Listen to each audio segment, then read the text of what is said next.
thanks for the opportunity to present what we did in the past 8 years about this long journey that we have been having here in South Africa with you. So, what? How does it? Okay. Yeah. So maybe just to kind of remind where we started, why we are here, and some question that sometimes come up, like why these people were here in South Africa, what they wanted to do. So what we wanted just to remind is that it started in 2008 when South African brick makers inquired to SDC about opportunity to support in the technology transfer and of the VSBK, because they saw benefit in getting access to the VSBK technology to South Africa. So we then got engaged to provide this technology transfer to the brick makers, and developing obviously then service provider and all the history that you're probably more familiar with. But I think it's important to remember that was the brick makers' demand on assistance in getting new technology. And then in 2009 we had the first initial discussion with some of you, and some are in the room as well that were there. In 2009 there was a workshop in Claver to assess the viability to have a VSBK, the interest of having VSBK in South Africa, and then a visit to India to see what's been done there with the VSBK. So this is where we kind of started, how all it started, for who remembers or who is interested.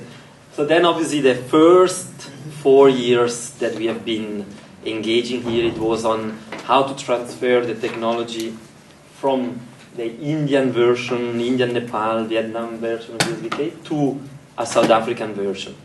That was our first pilot in Langkloof.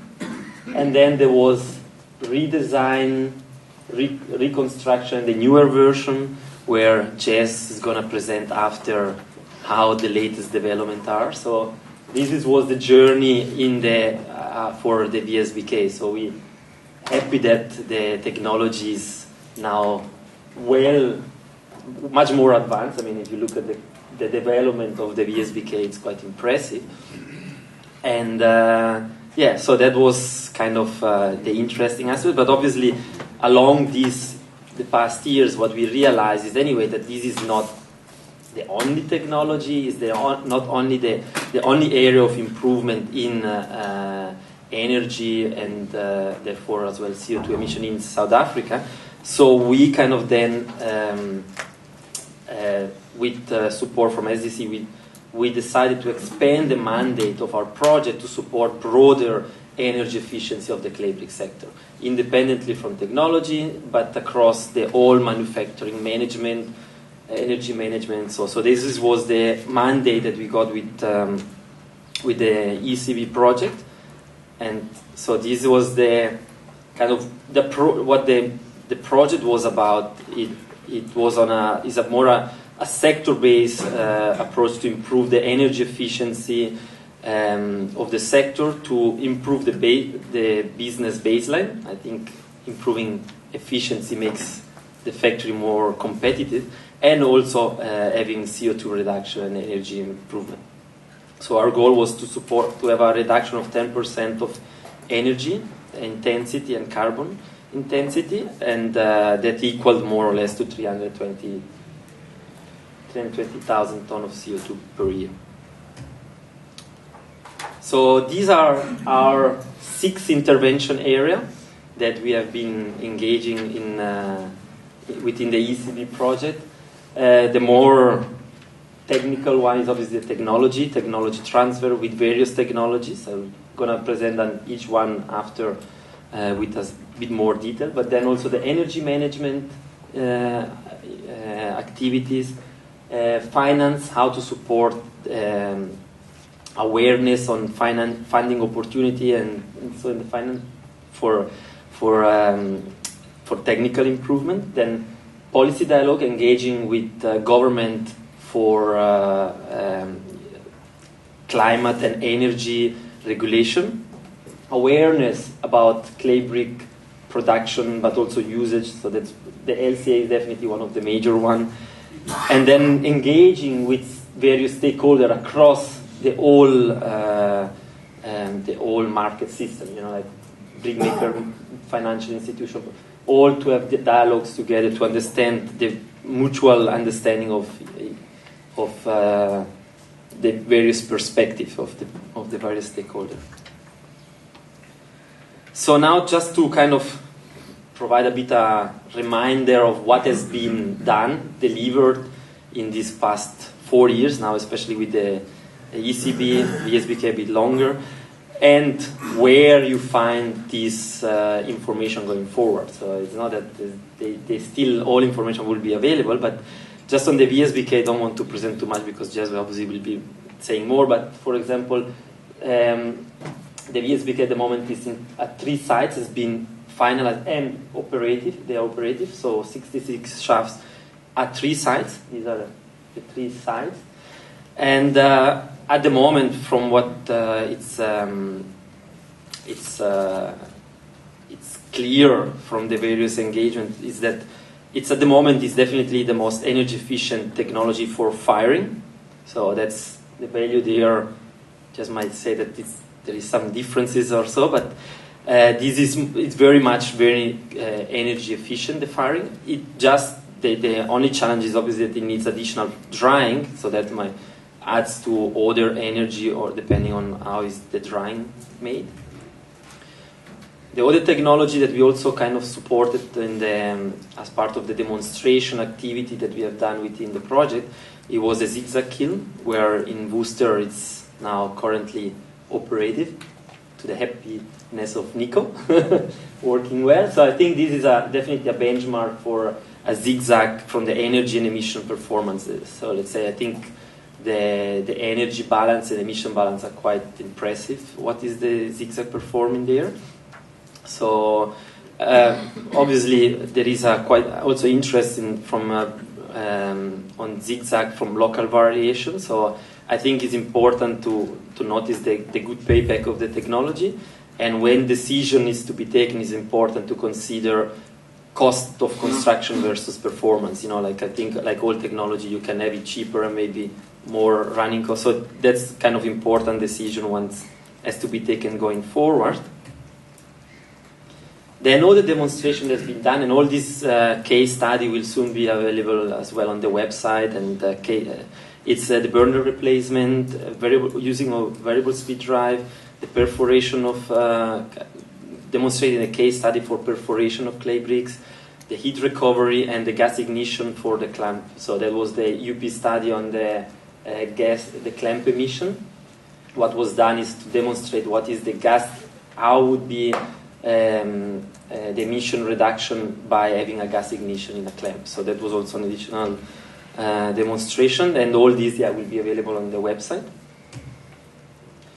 For the energy management, we have facilitated NCPC with the Industrial Energy Efficient Project and the PSC, Private Sector Energy Efficient Project, to have energy audit at various factories. I think many of you have taken the opportunity. We hope that there will be more opportunity with NCPC soon, so it might be opportunity to do again another energy audit. But then also what we did is the energy guidelines publication there. So, and that includes as well the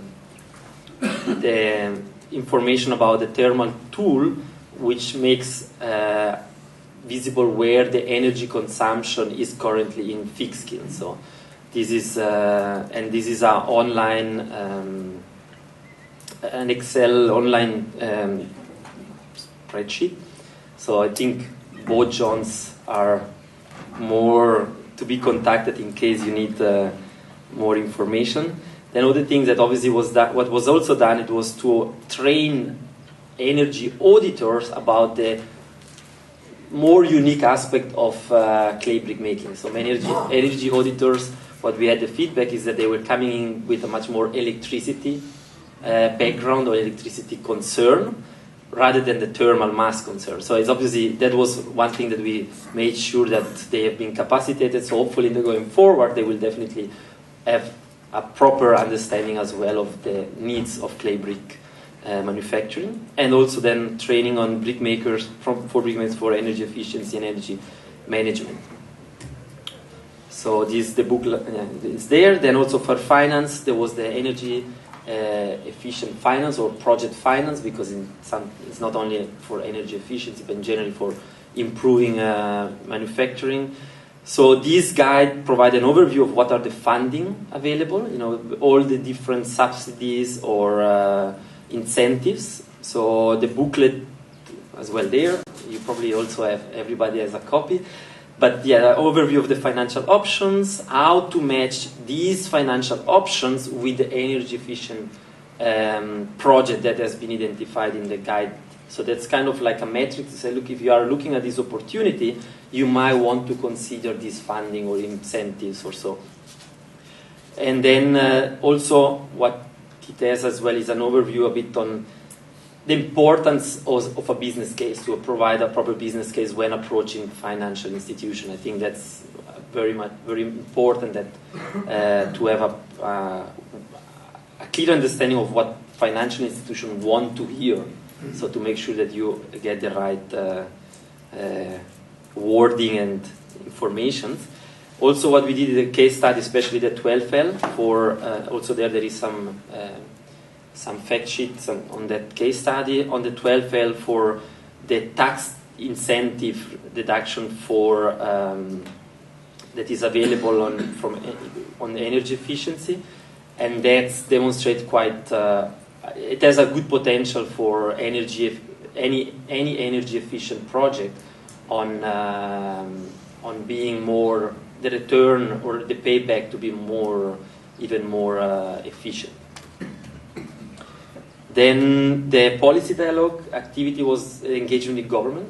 Let's say CBA, supporting the engagement from CBA to government, especially in 3 regulations or 3 departments. One is the carbon tax with the National Treasury, then the greenhouse gas reporting, carbon budgeting, greenhouse gas pollution prevention plans with the Department of Environment, and then also the energy management and regulation, which DOE is going to release the final version soon. So all these are area of engagement with CBA, that CBA has been supported with these departments.